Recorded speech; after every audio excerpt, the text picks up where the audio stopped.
All right.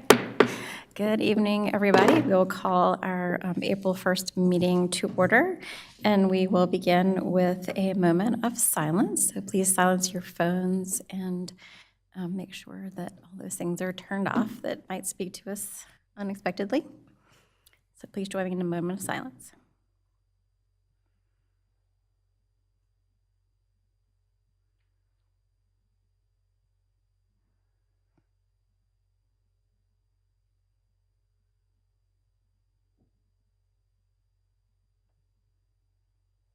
All right, thank you.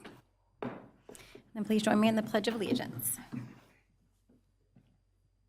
I pledge allegiance to the flag of the United States of America and to the republic for which it stands, one nation, under God, indivisible, with liberty and justice for all.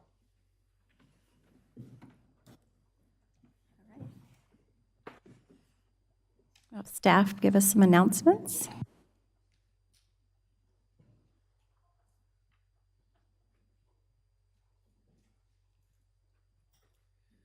Good evening, everybody. We have just a few announcements for you this evening. So first up, we're starting a new series called the Mayor's Coffee Mixer next month. It's scheduled for April 17th and May 22nd. It'll be from 9 a.m. to 10 a.m. both times. It's an opportunity to meet with Mayor Clark and discuss what's on your mind and talk about various issues going on with the town. It'll be held at what is formerly known as Define Coffee. We just got word before the meeting they're changing their name to Kunu Coffee. We think we're pronouncing that right. It's K-U-N-U. But it'll be at the coffee shop inside of Lake Forest Church. Also, Cat's Red Line has some public meetings coming up. There's a virtual option. Wednesday, April 10th at 6 p.m. It'll be a live presentation on YouTube, their YouTube channel, and they'll have a Q&A. The Davidson, Mooresville, and Cornelius meeting is Tuesday, April 15th from 6 to 8 p.m. The meeting for Huntersville, Davidson, and Cornelius is Thursday, April 18th from 6 to 8 p.m. And Charlotte's meeting is Saturday, April 20th from 10 a.m. to noon. To register for any of these meetings, visit the link on the screen here. And if you have any questions, you can contact CATS at 980-722-0311 for more information. And then wanted to let everybody know about our new town hall groundbreaking coming up on Friday, April 12th at 3 p.m. So that's next Friday, and it'll be right here behind the current town hall. And we're asking people if they, come and attend, please use the parking deck behind Town Center because the parking lot behind Town Hall is currently closed for that construction. And other than that, just remember to connect with us online, visit our website, huntersville.org for updates, follow our social media pages, and be sure to download our app. Any questions? Awesome. Thank you. Okay, we are on to item 5A, which is a North Mecklenburg Demographic and Housing Assessment Update from the UNCC Urban Institute. We have Dr. Bill McCoy and Katie Zager joining us to do the presentation. Ms. Zager is going to be doing the presentation. Yes. Thank you.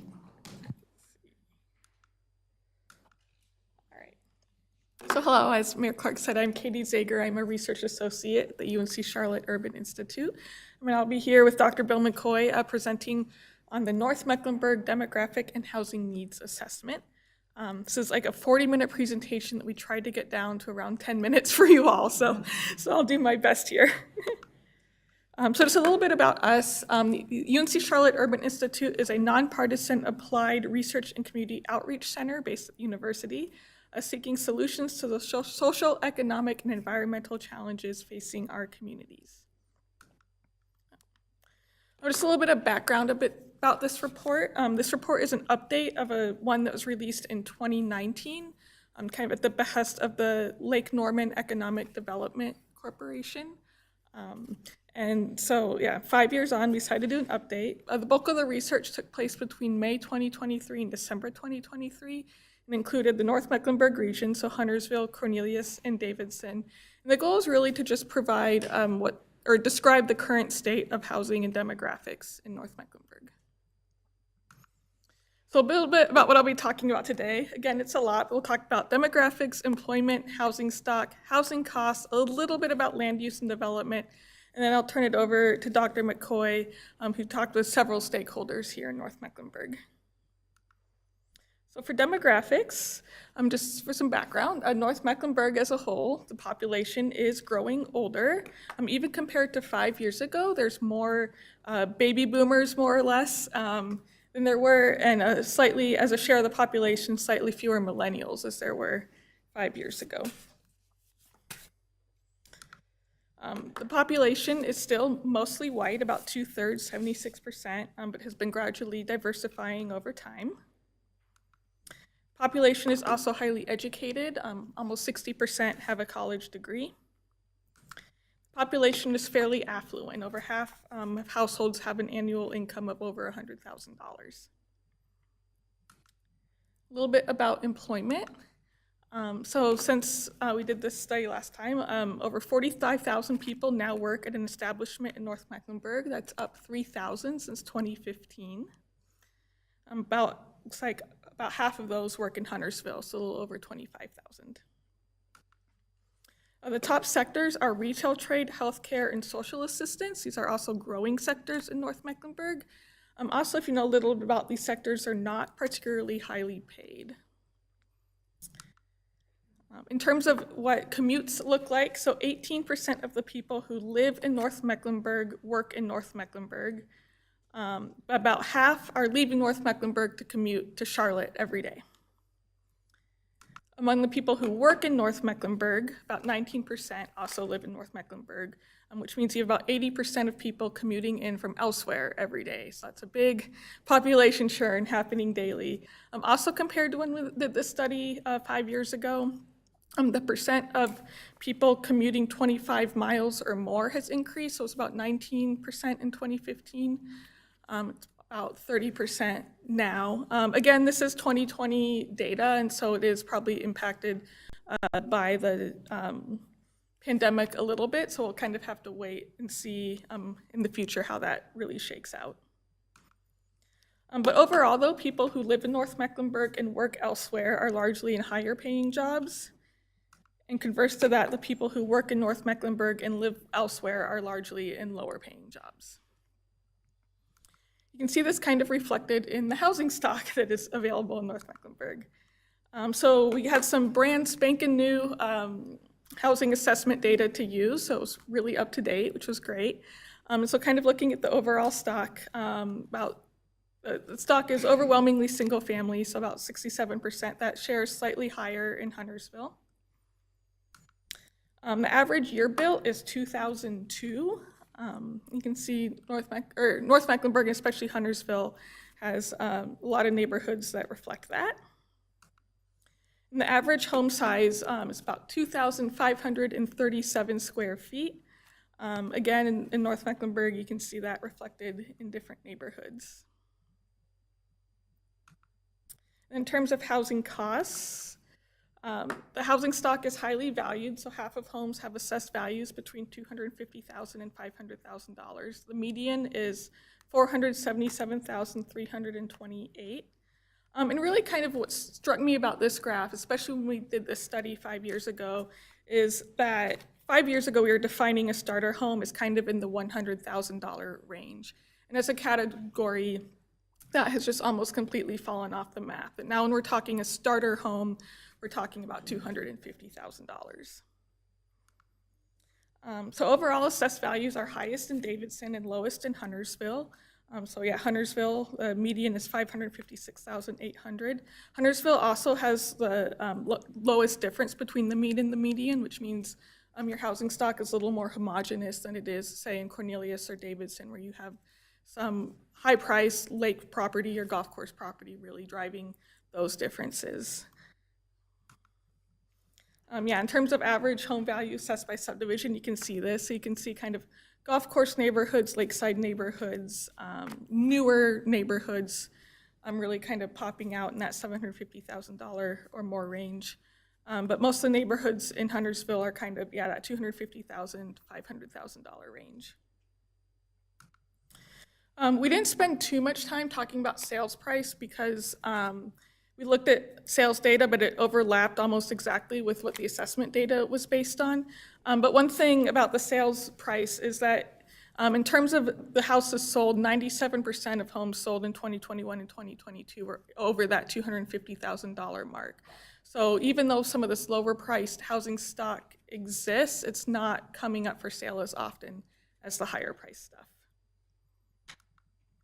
And we were also asked to take a look at kind of this corporate ownership issue. And so we're looking at properties that were owned by a North Carolina or non-North Carolina-based LLC that owned at least 2 properties in North Mecklenburg. Overall, we found that this issue, in terms of the corporations buying up all the property, has really kind of peaked in 2020, 2021, and has kind of decreased as an issue since then. And overall, they own about 6 or 7% of housing stock in North Mech. But it's really concentrated, especially in some neighborhoods in Huntersville. So kind of in more the traditional single-family neighborhoods, so leaving, say senior housing condos or things like that out. I think like the Piccadilly townhomes, and there's one other one that is over half corporately owned, and then some neighborhoods, especially kind of along the Beatties Ford corridor, so like Northgate, I think is one of, or Stonegate is one of them, are about a quarter corporate owned. And yeah, and those are kind of the Black Rocks, some of those big Wall Street guys that have been in the news. Corporations also mostly own housing on the lower end of the cost spectrum. So in terms of the existing assessed values of what they own, the median's $384,400. So they're definitely concentrated in that lower half of the market too. Kind of turning to rents, we took a look at kind of recent apartment rent data. So this is from March 2023. 4 or 5 North Mecklenburg apartments have rents over $1,500. However, surprisingly, again, looking at apartments, the rents in North Mecklenburg are not that much higher than Mecklenburg County as a whole. So in March, we're kind of seeing a difference of about $10. However, nearly 8,000 households in North Mecklenburg are cost burdened, which means they spend more than 1/3 of their income on housing. They're mostly, and renters have a higher proportion than homeowners, but because homeowners outnumber renters in terms of raw numbers, the homeowners are higher. Also, more than 900 units in North Mecklenburg are subsidized through a variety of sources.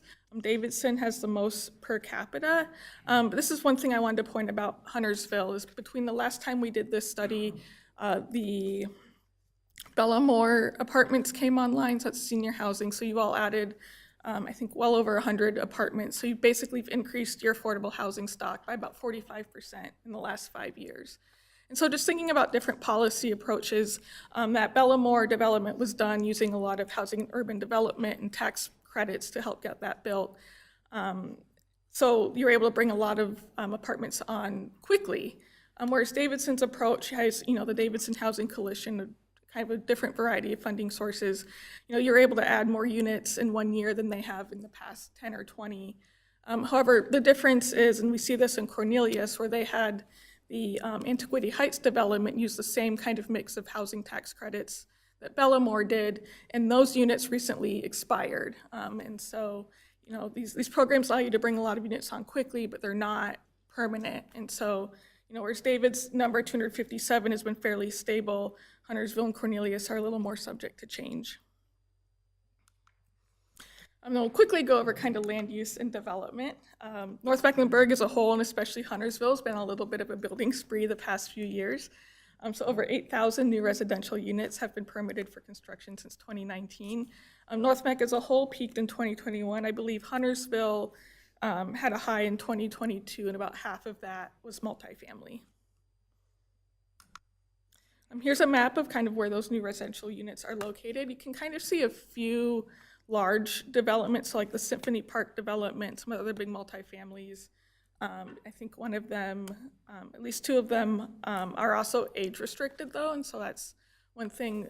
We weren't able to do a lot of research on this because it's not in the building permit data, but just kind of anecdotally as we were looking at some of these projects, a lot of the new multifamily that's getting built is indeed age restricted, and so it's kind of balancing the needs of seniors kind of versus this workforce conversation that's also taking place. And then finally, because we were reporting to the economic development folks, they're always interested in what the breakdown is between residential and commercial property. Again, this is an area where I think the pandemic and the revaluation at the same time really kind of threw everyone for a loop, in that residential values skyrocketed. At the same time, commercial properties, especially based on present use, declined a little bit. And so North Mecklenburg as a whole's tax base is almost 80% residential compared to 61% for the county. All right, now I'll turn it over to Bill for community perspectives. Thank you, Katie. That 10 minutes came from a document that's got about 100 pages of that stuff in it. So this is a cream of the crop here, but there's more in there that you can get by looking at that part. My part of this is the affordable housing, which now we're calling attainable housing most times. That nomenclature has changed in the 5 years from when we did this before. Actually, for me, this is the third go-around for these North Mecklenburg studies. I did one for the Lake Dorman Economic Development Corporation as soon as it was formed, when Mark Heath was the original director of that. So I've seen a lot of progress in this attainable housing or affordable housing area, because when I did the first one, the only community out of the three that had any kind of affordable housing policy was Davidson. It has, mostly what I'm going to talk about today is to congratulate all three towns on how much progress you've made in 5 years, while going through a pandemic for at least one of those years where everything just quit. And the impacts continued for another couple of years after that first year. So it's amazing what has occurred in a relatively short period of time in all three towns. As I mentioned, Davidson has been experienced with this for 25 years or so. It's based on something that nobody else in the state of North Carolina, except perhaps one other place, does, and that's inclusionary zoning, where if for every 12 houses of market rate development, the developer is required to build one house of affordable rate, or make a payment in lieu. That is based on a legal notion that's a little sketchy, and it's probably the reason why nobody else has done it in recent years. And Davidson doesn't know how long it's going to last, so it keeps trying to do the best it can with that, and it's been productive. It has provided for houses, and it has provided an income stream for the Davidson Housing Coalition to build additional houses. However, most of that housing is ownership housing, not rental. The big need is rental in the affordable housing area. Over these years and just recently, actually a lot of activity has occurred in the last year. Davidson has a new housing plan, has the 4 components that almost all of you talk about when you talk about affordable housing. The components are education, not only education of the community about what is meant by attainable housing, but also education of people who go into that housing. It is creation of new housing units. It is preservation of existing housing units, or the NOAA communities, and you have a couple here in Huntersville. You have more NOAA housing in Huntersville. That's naturally occurring affordable housing than either of the other 2 towns. And support. Nobody likes to build another administrative element, but you have to have an administrative element to support what this is going to be. So Davidson's new plan is that. Davidson also has done a couple of creative things in this 5 years. One, in just this past year, 2023, the Davidson Town Council agreed to earmark $500,000 a year for affordable housing, or 1 cent of the property tax.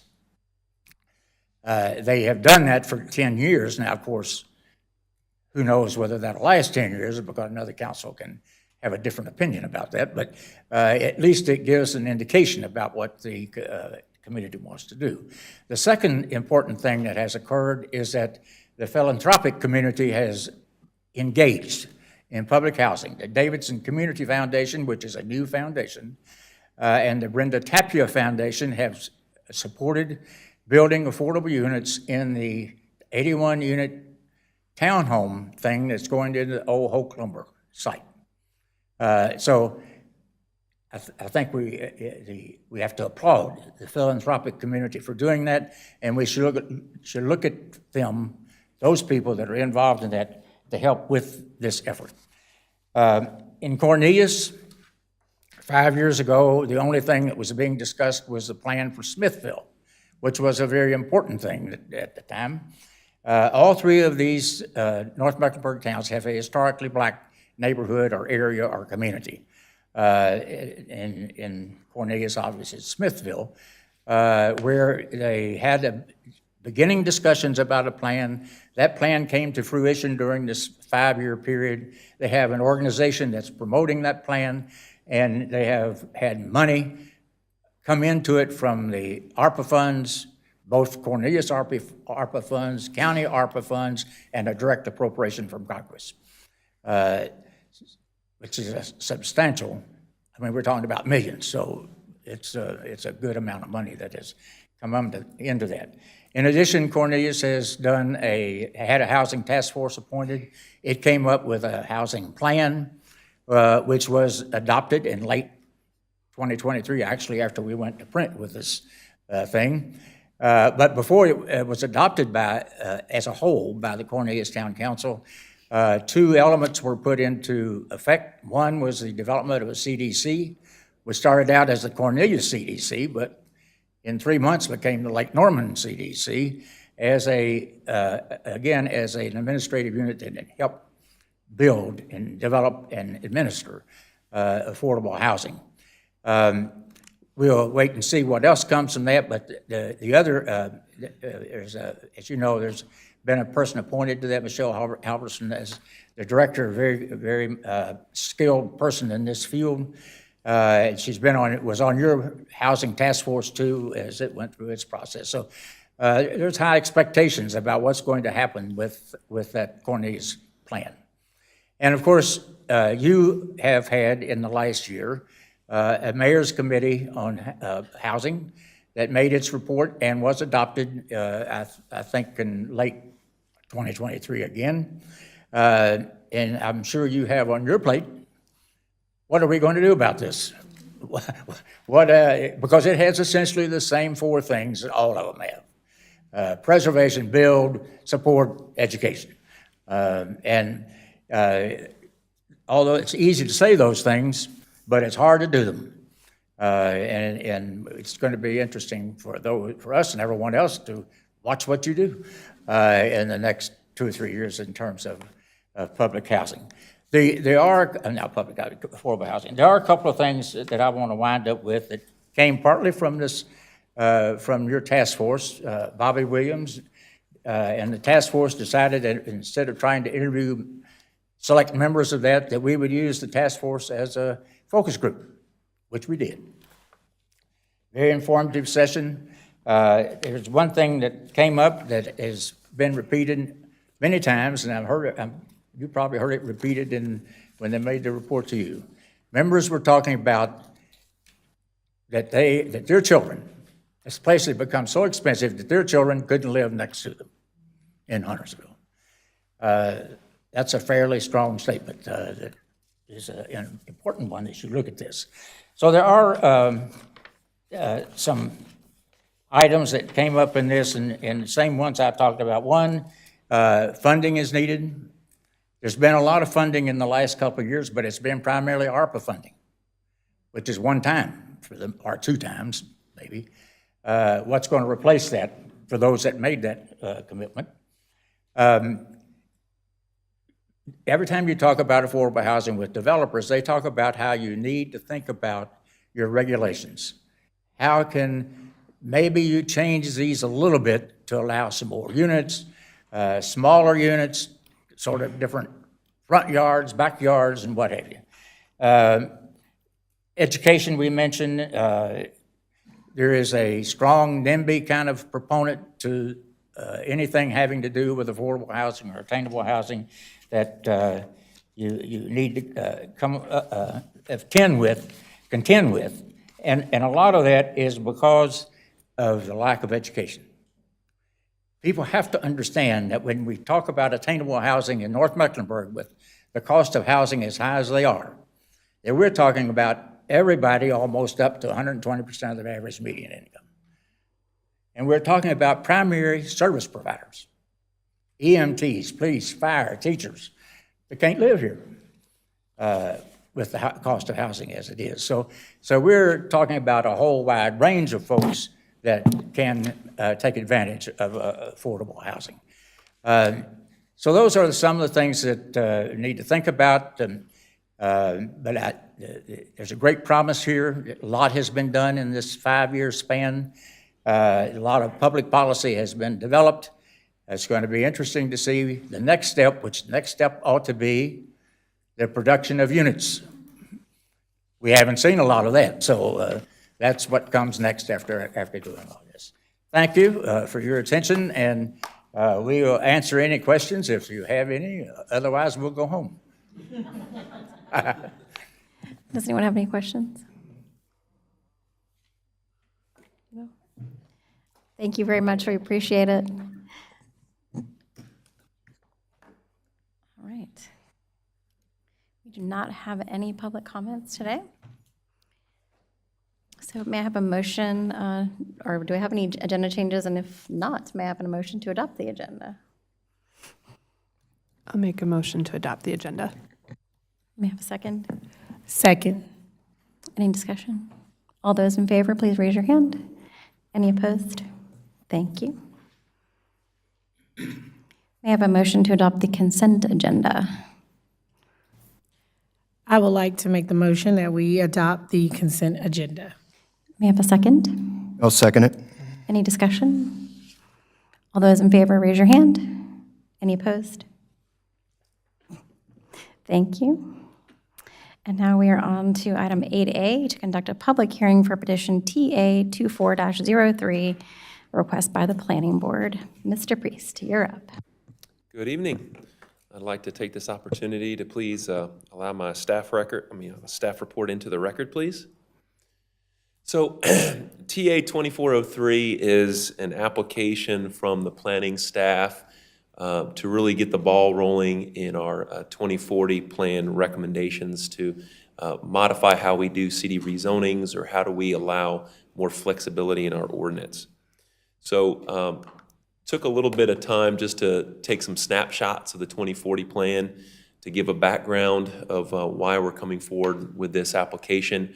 If you take a look at the snapshots, you'll see in several places in land use policies of the 2040 plan, emphasize form and flexibility, evaluate and strengthen incentives to encourage achievement of higher design standards, offer flexibility using performance standards, additional flexibility and excellence in design.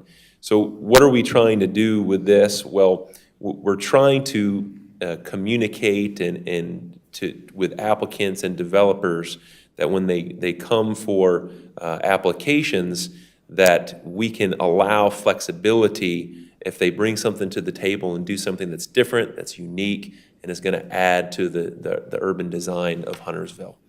So that's the intent. So how do we do that?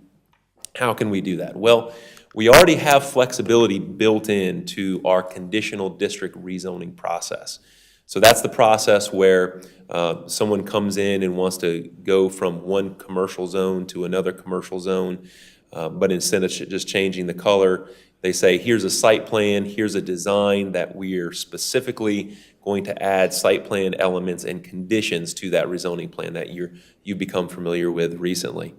So in the ordinance, in chapter 11.47K, currently, it says that in approving a conditional rezoning district, the town board may modify standards established in the zoning or subdivision ordinance. So that's great, right? We can offer flexibility. But at the end of the sentence, it says, provided the spirit of the regulations are maintained. So that becomes like a little bit of a handcuff, right, to the town board in regard to what can be changed and what can't be. For example, spirit of the ordinance, what does that mean? Well, it limits the degree of variation that would be modified. For instance, use the example of parking. Right now, it would be completely appropriate for the town board if someone came in and said, well, I want to do this nice, unique project. I need some variation on the parking requirement. 20 parking spaces are required. I'd like to do 12. Is it that in the spirit? Most certainly. Now, what if they came in, though, and they said, well, we'd like a removal of the parking requirement. We have a very pedestrian-oriented business. We're in downtown. Your ordinance says we need to have so many parking spaces. We can't do the project if we have that many parking spaces. Well, can you remove all the parking requirement? Is that within the spirit? That becomes more questionable. Or, for instance, also the location of the parking. It is absolutely in the spirit of the ordinance in Huntersville to have the building up along the street and you're parking in the rear. So what if a unique project comes in? Well, in our design situation, our issue is we can't put it in the front.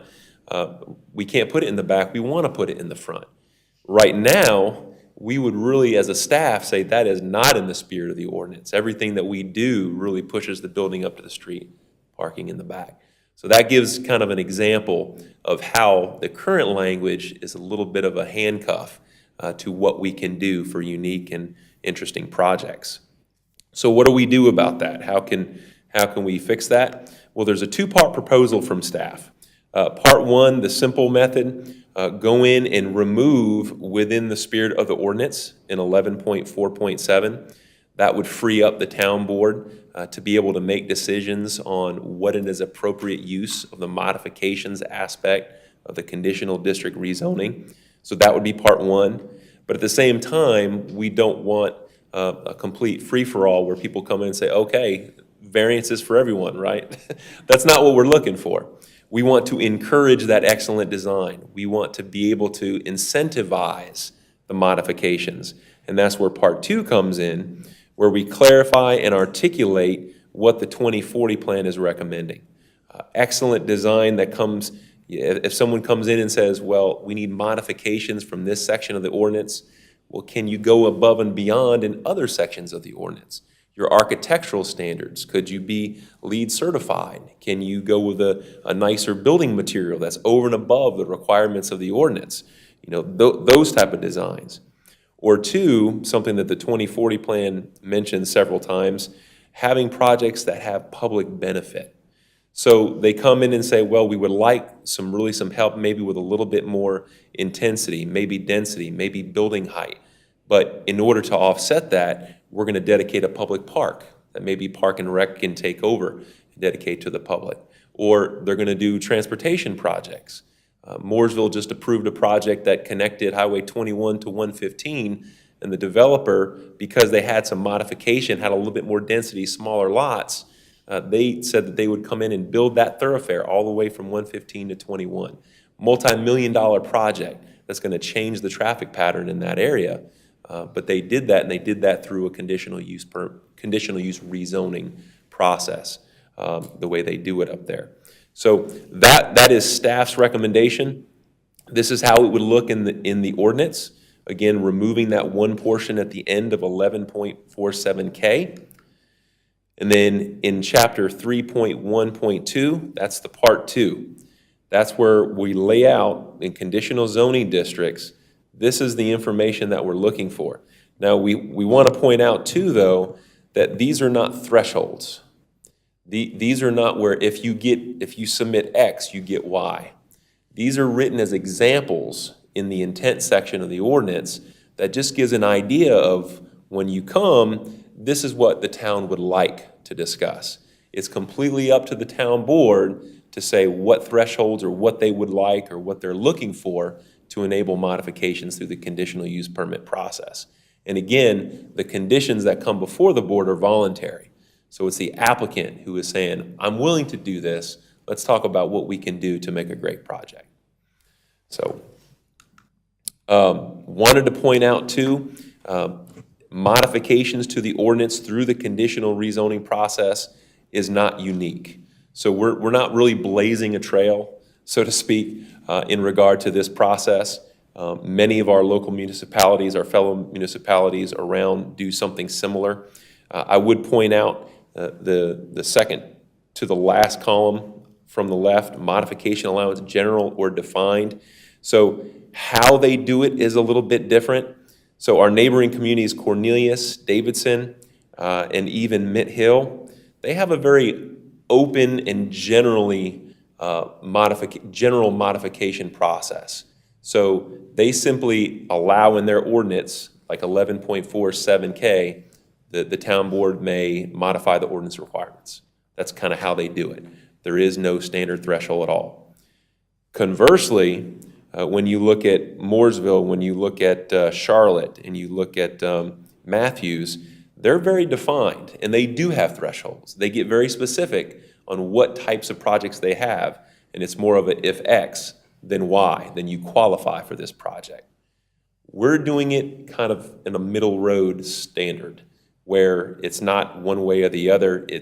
We're making it wide open, but at the same time, we're not making qualifiers. We're just giving examples of the types of projects that we like to have in Huntersville. And it's completely up to the town board if they like to do it or not. It's a legislative decision. So recommendations, staff recommends approval. It's our language. I hope we recommend approval. The Huntersville Ordinance Advisory Board recommended approval last month by a 5-to-1 vote, and the Planning Board is scheduled to hear this item toward the end of the month. And that concludes my presentation, and I'll be happy to answer any questions that the board may have. Mr. Walsh? Just have a couple, three of them. So one of the removing spirit of the regulations, and you mentioned, for example, parking. I mean, at this point, how is that different right now? We can approve a project and say, to your point, 20 spaces can now be 12 as a part of our approval process. We had one a few weeks ago where we approved, I think it was a setback on a shed. So how is removing those words change things essentially for us up here? So I think it goes to it becomes the depth of the modification, if that makes sense. So you're currently under the spirit of the regulations. You're still staying in the box of what the ordinance is trying to do. If you completely remove that requirement, then that becomes a question. You're stepping out of the box. You're doing something completely different. And then part two of that, I would say, you're also now getting into the underlying zoning district. For instance, in TR, the minimum density, the maximum density, I should say, is 1.5 units an acre. So if a unique project comes in, and instead of saying, well, 1.5, what about 2.5? Well, what about, there's a maximum 30% attached units that can happen in that zoning district. What if there was 50? And because of that, something real unique, a public park, a transportation element is volunteered by the applicant. Does that make sense? That becomes on the table where now, if you're staying within the confines of the intent of this underlying zoning district, that's more questionable. So it's really the depth of the change or the modification that is proposed by the applicant. Gotcha. And so is that, when you mentioned, I was reading through, it says example of excellent design that offers exceptional public benefit. Is that the example of the park that you were mentioning a little bit earlier? Exactly, yes. So if someone wanted to come and dedicate a public park that everyone can make use of, affordable housing that we just discussed here in the presentation, if they said, we need a little bit more density, we need a little bit smaller lot sizes, but we can do 10 units that we can have affordable housing. We'll make sure that the rent is no more than 60 or 80% of the AMI. Right? So they can offer that. And if the town board's willing to do that, then that becomes doable. Okay, thank you. Just one more. Can you give me an example of, and I read this too, flexibility in site design that would protect natural resources? Sure. So the 2040 plan specifically outlines different methodology, how that can happen. So in the more rural parts of town, again, there's minimum lot sizes and there's minimum setbacks that kind of make the development spread out. And so if you have environmentally sensitive areas within that tract of land, you start to grade, you start to disturb, you start to dig up those environmentally sensitive lands. So if an applicant came and said, well, you know, we want to stay away from this creek, we want to stay away from these historical trees, can we get smaller lots? Can we cluster our development and make it more clustered in a small area? Can we do that? And then we'll leave that stuff alone. You could do that. So that would be a way, by keeping away from those sensitive areas, that the town board could approve something to conserve land. Thank you. Rohan? Can you talk about the frequency with which we need to change our ordinances to keep up with societal changes or technology and things like that? Sure. So, and that kind of, I would answer that question in two ways. The first is, and the way I'm reading your question is, you know, do we have to keep up with the unique and interesting ways that developers are coming and trying to ask for things that we need to actually put in our ordinance? So the first part of that answer would be no, because, you know, staff looks at these type of things, talks to developers all the time, understands what the peak topics are. For instance, affordable housing, you know, 5-10 years it's grown and got more, but, you know, 10-15 years ago, you know, that really wasn't probably as hot of a topic. So we can kind of sense when these issues are coming up, and we can put them in the ordinance if we want to. But number two, we wrote this ordinance to change chapter 3, 3.1.2 to be more on the general side. So we just simply said design with public benefit, or we said going above and beyond the ordinance standards. So we're not putting in those thresholds and those qualifiers where we say you do this is something that we're looking for. We're keeping it more open, so as things change in the future, more innovative and interesting creative designs come before us, you know, that's something that we can apply to those as times change. But if hot topics come up, you know, our 2040 plan, we can amend that. Soon we'll be doing a 2050 plan, and we can identify those topics, and then we can come amend the ordinance at that time. You mentioned the project in Mooresville. So basically, would this be giving us more of an opportunity to negotiate with our developers? Well, absolutely, yes. If there's a range of ordinances that they're really trying hard to meet, but their numbers don't work and they need some relief, but it's going to be a really great project for Huntersville that's going to be unique, and the town board wants to accommodate that, that becomes a discussion. Other questions? Mr. Gammon? Ray, do you have any questions? I have a lot of questions, but I'll say one. Okay. All right, anybody else? Yeah. Excuse me. You can go from there. I'd like to hear what Ms. Sloop has to say.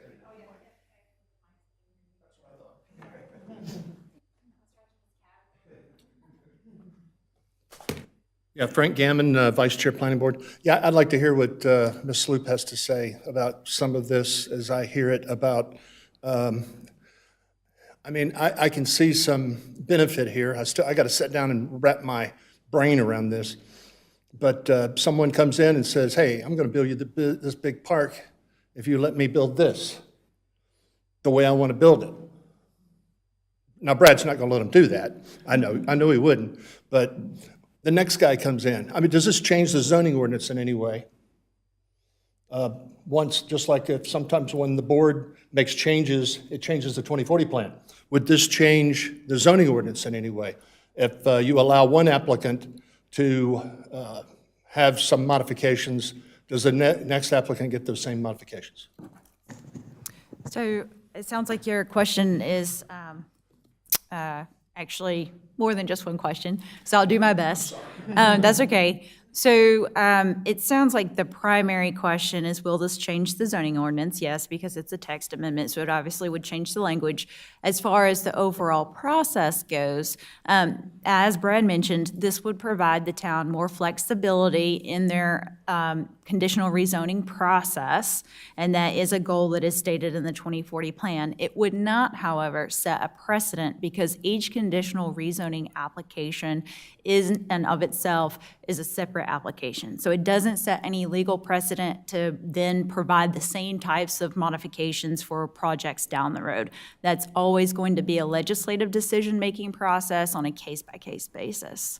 And I would say that removing the language about in keeping with the spirit of the ordinance provides less risk exposure to the town board for the legislative decision-making process, because in the spirit of the ordinance is not necessarily a defined term and is very subjective.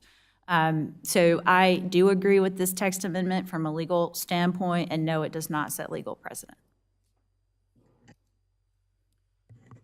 I would just quickly add too, from a staff perspective, what wouldn't change is our duty to look at each application, look at the ordinance, and look at the 2040 plan, and basically state and recommend, does it meet the 2040 plan? Is it a project that has public benefit?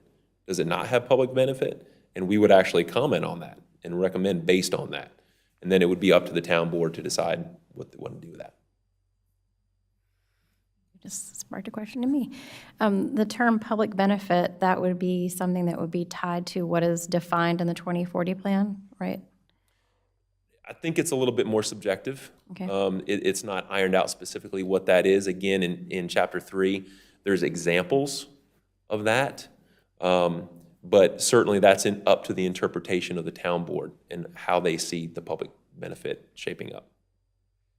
One thing I would also mention, just to piggyback and also to provide a supplemental answer about the changing the ordinance, providing examples instead of defined terms in that specific instance. Usually we like defined terms, but in this particular instance, it leaves flexibility so that we don't have to keep amending the ordinance over and over and over to include additional examples. And it also, as Brad mentioned, does not tie the town board's hands if they find something that might not be a traditional public benefit to actually be a public benefit. Thank you. Anybody else? All right, we appreciate it. Thank you. I'm excited about this change. Okay, we are on to 9A, other business. Consider appointing one member to the Environmental Sustainability Committee due to a vacancy. And may I have a nomination? Karem Saral. Commissioner Quarles? Commissioner Rivers? Karim Saral. Commissioner Walsh? Karim Saral. Commissioner Dumas? Karem Saral. Right, and may I have a motion for this nomination? I make a motion to appoint Karem Saral to the Environmental Sustainability Committee. May I have a second? I'll second that. Any discussion? No discussion. Thank you for volunteering. All those in favor, raise your hand. Any opposed? All right. Motion passes unanimously. Now we're on to 10, closing comments. Commissioner Quarles? Commissioner Hunt? Dumas, Walsh, Rivers. All right. No comments tonight. And may I have a motion to adjourn? I make the motion to adjourn. And may I have a second? I'll second it. Any discussion? All in favor, raise your hand. Any opposed? All right, we are adjourned. Thank you.